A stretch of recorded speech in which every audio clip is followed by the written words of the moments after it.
Second step is to pick a niche and a service.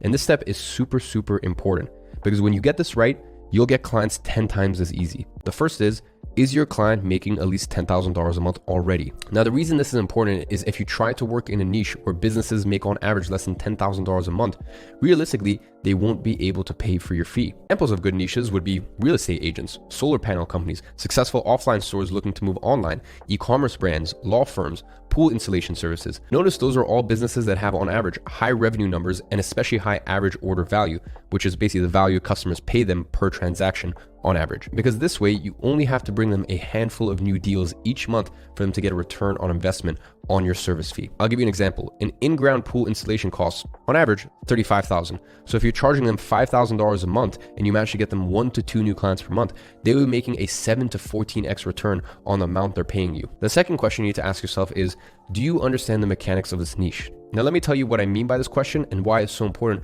by telling you the story of how I picked my accountant. So when I was looking for an accountant around 4 years ago, I had a ton of different options. Now, these are all good accountants, but when I explained what I did and the payment processes that I used, they just went, all right, cool.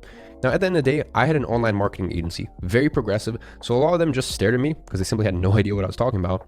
Now, when I went to the accountant that I'm actually working with, after hearing what I did, they said, awesome, do you guys run Facebook ads or SEO? And then they said stuff like, I'm assuming you use Stripe. And then they went on to talk about the best practices for online service-based businesses. Then of course, I went for that accountant because they understood my business model and spoke my language. Now that's the exact same experience Michael had. He posted in our private community that in his first month, he managed to sign 5 paying clients out of 8 sales calls he had. In his own words, my biggest advice would be to choose a niche that you're familiar with and can speak the language.